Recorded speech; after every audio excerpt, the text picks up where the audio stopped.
Finally okay.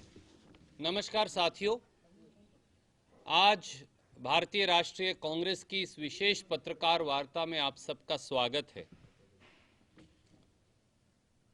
देश का किसान आंदोलनरत है। पिछले एक हफ्ते से किसान करो या मरो की राह पर आंदोलन के रास्ते पर खड़ा है। किसान और मजदूर की आत्मा कराह रही है। देश की मिट्टी, खेत, खलिहान न्याय मांग रहे हैं। अन्नदाता अपना अधिकार मांग रहा है और मोदी सरकार उन्हें घाव देने में जुटी है। कभी राष्ट्रीय राजमार्ग खुदवाकर, कभी कंटीले तार लगवाकर, कभी मिट्टी के बांध बनवाकर, कभी सड़कों पर खाइयां खुदवाकर, कभी ठंड के मौसम में धरती के बेटों पर वाटर कैनन चलवाकर और किसानों के बेटों यानी पुलिस और फौज के जवानों को किसानों के सामने खड़ा कर संगीन के सायों में डराने की कोशिश करवाकर मोदी सरकार राजनीतिक तौर से बेईमान है और किसान की पीठ में छुरा घोंप रही है। देश में भाजपा सरकार नहीं, लगता है कंपनी राज है और संघर्ष ही इसका इलाज है। राजनीतिक लॉलीपॉप और झुनझुने पकड़ाने की बजाय 3 काले कानून खत्म करने चाहिए। साथियों, सवाल यह है कि क्या यह महात्मा गांधी का भारत है? क्या भाजपा सरकार के मालिक मुट्ठी भर उद्योगपति हैं या इस देश के 130 करोड़ नागरिक? क्या दिल्ली दरबार पूंजीपतियों की तिजोरी का गुलाम है या फिर देश के संविधान का? समय आ गया है कि भारत के 130 करोड़ भारतवासियों को यह सवाल पूछना पड़ेगा। काले कानूनों पर विशेष कमेटी का लॉलीपॉप पकड़ाकर बेईमानी बंद करे मोदी सरकार, हमारी पहली मांग यह है। कल जब किसान संगठनों को बातचीत के लिए बुलाया गया था तो हम सबको उम्मीद थी कि चंद धन्ना सेठों की चौकीदार मोदी सरकार 62 करोड़ अन्नदाताओं की आवाज और पुकार को सुनेगी और 3 कृषि विरोधी काले कानूनों को खत्म करने की घोषणा करेगी। पर दुर्भाग्य यह है कि देश के कृषि मंत्री ने विशेष कमेटी का जुमला पेश कर देश और किसानों की आंखों में धूल झोंकने का काम किया। क्या प्रधानमंत्री और भारतीय जनता पार्टी की सरकार बताएगी कि 3 खेती विरोधी काले कानूनों पर विचार करने के लिए कानून बनाने से पहले यह कमेटी क्यों नहीं बनाई गई? मोदी सरकार ने यह काले कानून चोर दरवाजे से अध्यादेश बनाकर क्यों लेकर आई? जब कांग्रेस और विपक्षी दलों ने देश की संसद में इन 3 काले कानूनों का विरोध किया था और इन्हें संसद की विशेष समिति में भेजने की मांग रखी थी, तो मोदी सरकार ने उस मांग को क्यों नहीं माना? कांग्रेस और विपक्षी दलों के सदस्यों को निलंबित क्यों कर दिया गया था? राज्यसभा में बहुमत ना होते हुए भी ध्वनि मत से यानी वॉइस वोट से इन काले कानूनों को क्यों पारित करवाया गया था? क्या जो काम विशेष कमेटी करेगी वो संसद की विशेष समिति को नहीं करना चाहिए था? संविधान में खेती तो प्रांत का विशेषाधिकार है, यानी कानून बनाने का अधिकार प्रांतों को है। फिर मुट्ठी भर उद्योगपतियों को खेती का 25 लाख करोड़ का कारोबार सौंपने के लिए 3 काले कानून मोदी सरकार ने जबरन कंकरेंट लिस्ट में क्यों बनाए? देश के कृषि मंत्री किसानों को विशेष कमेटी बनाने का प्रस्ताव रखते हैं और देश के प्रधानमंत्री जो एक आदमी की सरकार चला रहे हैं, मन की बात और वाराणसी के अंदर जाकर इन काले कानूनों को सही ठहराते हैं। अगर ये तीनों काले कानून सही हैं तो फिर मोदी सरकार और कृषि मंत्री किसानों से क्या बातचीत कर रही है? एक दूसरा पहलू और आपके समक्ष रखूंगा और वो ये है कि किसान विरोध के खलनायक मोदी सरकार के साथ साथ हरियाणा के मुख्यमंत्री मनोहर लाल खट्टर और उप मुख्यमंत्री दुष्यंत चौटाला भी हैं। 73 साल के इतिहास में पहली बार यह हुआ कि पूर्व घोषित कार्यक्रम से शांतिप्रिय तरीके से दिल्ली जा रहे धरना देने दिल्ली जा रहे किसानों को रोकने के लिए किसी सरकार द्वारा राष्ट्रीय राजमार्ग खुदवा दिए गए, सड़कों में खाइयां खुदवा दी गई, सड़कों पर कंटीले तार लगवा दिए गए, सड़कों पर वाटर कैनन और गंदे पानी से प्रहार किया गया, सारे रास्ते जाम कर दिए गए। खट्टर साहब, दुष्यंत चौटाला जी, सरकार का काम सड़कें बनाना है या सड़कें खुदवाना है? क्या पीडब्ल्यूडी मंत्री और उप मुख्यमंत्री दुष्यंत चौटाला जवाब देंगे कि उन्होंने किसानों के रास्ते, राष्ट्रीय राजमार्ग और दूसरे सारे रास्ते क्यों खुदवाए थे? क्योंकि विभाग के मंत्री तो वो खुद हैं। किसान रास्ता रोकने नहीं गए थे, किसान जाम लगाने भी नहीं गए थे, किसान तो शांतिप्रिय तरीके से धरने के लिए जा रहे थे। फिर खट्टर और चौटाला की जोड़ी ने जीटी रोड को जाम क्यों किया? फिर खट्टर और चौटाला की जोड़ी ने टीकरी बॉर्डर को और उसके जाने वाले सारे रास्तों को जाम क्यों किया?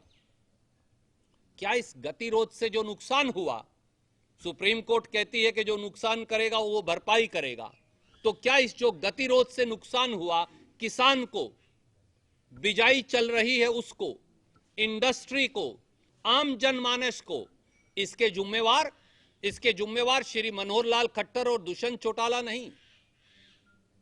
मोदी जी तो इन काले कानूनों के बारे में कहते हैं कि अब किसान कहीं भी जाकर अपनी फसल बेच सकता है, और हरियाणा के मुख्यमंत्री श्री मनोहर लाल खट्टर ट्वीट और फेसबुक पर कहते हैं कि दूसरे प्रांतों का बाजरा अब हरियाणा में नहीं बिक सकता। तो क्या अपने आप में ये इन 3 काले कानूनों का किसान विरोध और ढोल की पोल नहीं खोल देता? और साथियों, अकाली दल तो किसान विरोध के चलते मजबूरी में भारतीय जनता पार्टी का साथ छोड़कर चला गया। आरएलपी राजस्थान में भारतीय जनता पार्टी का साथ छोड़ने की तैयारी कर रही है। सवाल यह है, भाजपा के किसान विरोध के चलते श्री दुष्यंत चौटाला उप मुख्यमंत्री पद से इस्तीफा कब देंगे? जजप्पा भाजपा से हरियाणा में समर्थन कब वापस लेगी? क्या दुष्यंत चौटाला और जजप्पा के लिए सत्ता की मलाई किसान की भलाई से बड़ी हो गई है? साथियों, मोदी सरकार को किसान से बेईमानी और विश्वासघात बंद कर खुले मन से बातचीत करनी चाहिए, और उसकी पहली शुरुआत होगी कि प्रधानमंत्री फौरी तौर से तीनों काले कानूनों को बगैर विलंब के सस्पेंड कर दें। यह हमारी पहली मांग है। दूसरा, कृषि मंत्री नहीं, उन्हें कोई अधिकार नहीं। प्रधानमंत्री, एक ही मंत्री और प्रधानमंत्री इस देश में हैं, तो किसानों से वार्तालाप खुद प्रधानमंत्री करें, यह हमारी दूसरी मांग है। और प्रधानमंत्री वार्तालाप सारे पूर्वाग्रह छोड़कर करें। तीसरा, हम ये कहना चाहेंगे मोदी जी को, मोदी सरकार अगर कंपनी राज है, अगर चंद धन्ना सेठों की गुलाम और दासी बन गई है, तो फिर इस कंपनी राज का संघर्ष ही इलाज है। मुट्ठी भर पूंजीपतियों की गोद में बैठी अहंकारी मोदी सरकार इसे देश के 130 करोड़ लोगों और 62 करोड़ अन्नदाताओं की चेतावनी मान ले, और कल जब किसान बातचीत के लिए आए तो नंबर 1, तीनों काले कानूनों को सस्पेंड करने की घोषणा करिए। नंबर 2, 12,000 से अधिक किसानों पर दर्ज मुकदमे बगैर शर्त के वापस लीजिए। नंबर 3, किसान पर पराली जलाने के लिए फाइन, करोड़ों का फाइन लगाने वाला ऑर्डिनेंस और किसानों पर दर्ज सारे मुकदमे वापस लीजिए, और फिर पूर्वाग्रह छोड़ खुले मन से किसान से बात करिए। यह भारतीय राष्ट्रीय कांग्रेस की मांग है। आप कोई प्रश्न पूछना चाहें तो स्वागत है।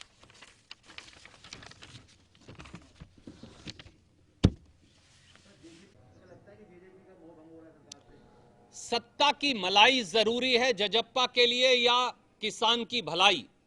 ये निर्णय तो दुष्यंत चौटाला जी और उनकी पार्टी को करना पड़ेगा। वो सत्ता से चिपके क्यों बैठे हैं, कुर्सी से चिपके क्यों बैठे हैं? आज जब पूरे देश का किसान कराह रहा है, आज जब हरियाणा और पंजाब, मध्य प्रदेश और उत्तर प्रदेश, गुजरात से लेकर और उड़ीसा तक का किसान आंदोलनरत है, आज जब लाखों किसान अपने बीवी बच्चों के साथ दिल्ली के चारों तरफ बैठे हैं, तो सत्ता की मलाई खाने वाले दुष्यंत चौटाला को यह निर्णय करना पड़ेगा कि उनके लिए कुर्सी प्यारी है या किसान की भलाई। और अगर किसान की भलाई प्यारी है तो आज ही उप मुख्यमंत्री पद से इस्तीफा दीजिए और जजप्पा भारतीय जनता पार्टी की खट्टर सरकार से समर्थन वापस ले। यही असली सच्चाई है और यही असली इम्तिहान।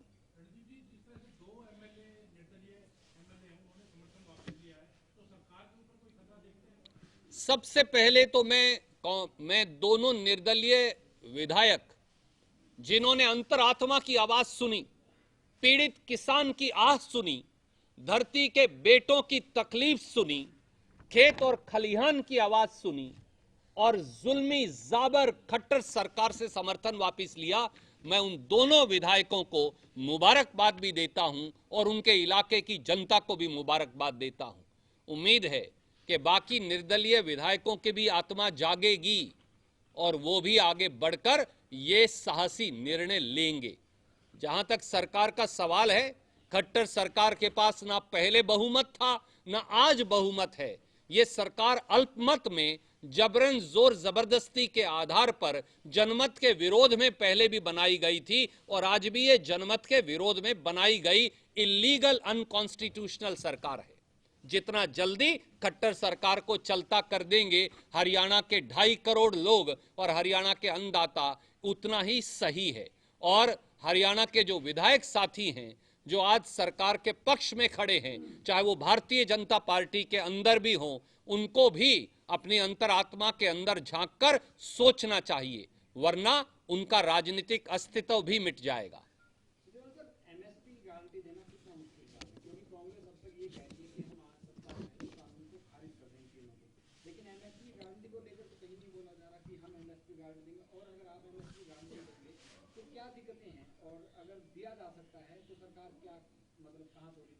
आदरणीय साथी, काश आप पंजाब का, राजस्थान का पारित किया हुआ कानून पढ़ लेते तो आप ये पाते कि इस कानून की जो सारी खामियां हैं उन्हें खारिज करने का किस प्रकार से हमने प्रावधान बनाया है।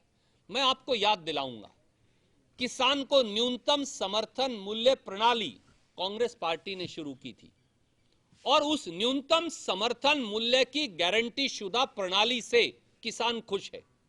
आज तक किसान ने विरोध नहीं किया, क्योंकि किसान को मालूम है अनाज मंडी में जब फसल लेकर जाएगा तो जो दिल्ली की सरकार ने मूल्य निर्धारित किया है, फूड कॉर्पोरेशन ऑफ इंडिया हो, हैफेड हो हरियाणा में, पंजाब में पनफेड हो, फूड एंड सिविल सप्लाईज विभाग हो, वो सब किसान की न्यूनतम समर्थन मूल्य पर फसल खरीदेंगे। अगर कोई व्यापारी भी मंडी में आएगा तो वो भी किसान की फसल खरीदेगा।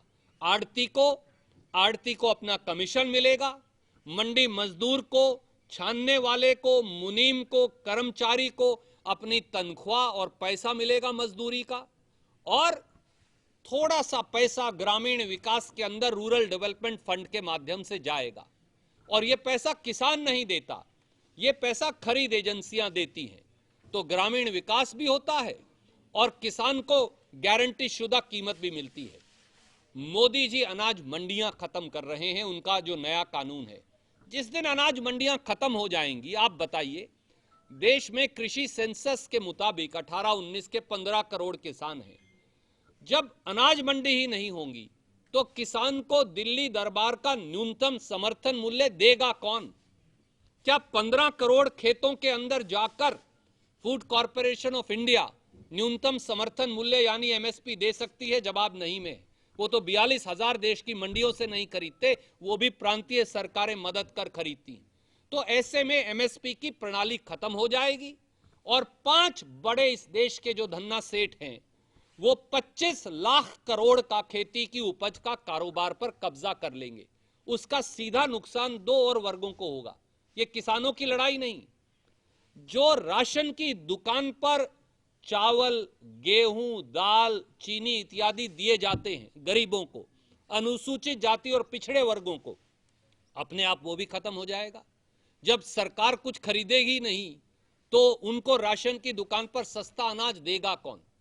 और तीसरा, जो आम उपभोक्ता है इस देश का, जो किसान नहीं है, जो नौकरी पेशा है, जो छोटा मोटा व्यवसाय करता है, उसको वो 5 कंपनियां अपने मनमाने तरीके से अपनी कीमत के ऊपर सामान बेचेंगी, जैसा असेंशियल कमोडिटीज एक्ट को खत्म कर प्रावधान कर दिया गया है। अब 100% अगर कीमत ना बढ़ जाए तो सरकार दखल अंदाजी नहीं करेगी, यानी 70 रुपए की दाल 140 रुपया किलो से ऊपर जाएगी तो ही सरकार दखल अंदाजी कर सकती है। यह सरकार जमाखोरों और काला बाजारों की भारतीय जनता पार्टी की सरकार है। यह सरकार धन्ना सेठों की खजाने और तिजोरी की चौकीदार सरकार है और यही किसान का विरोध है।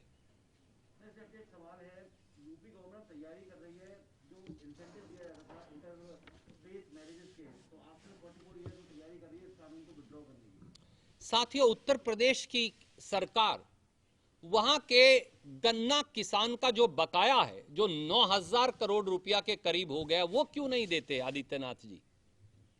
आदित्यनाथ जी वहां के किसान को न्यूनतम समर्थन मूल्य क्यों नहीं देते? क्या आप जानते हैं कि यूपी में केवल 1% फसल सरकारी एजेंसियों द्वारा खरीदी जाती है। 99% उत्तर प्रदेश की फसल आज भी किसान प्राइवेट व्यापारी को बेचने को मजबूर है। और यही कारण है कि जब धान की फसल आएगी तो पूरे पश्चिम उत्तर प्रदेश का किसान हरियाणा आकर उसे बेचने की कोशिश करता है। गेहूं की भी यही लगभग परिस्थिति है, यही दूसरी फसलों की परिस्थिति है। बजाय आप लोगों को इस प्रकार के उल जलूल कानूनों से भटकाएं और नीतियों से, आप वहां के अन्नदाता की पुकार क्यों नहीं सुनते? ढोंगी आदित्यनाथ से हमारा यह सवाल है।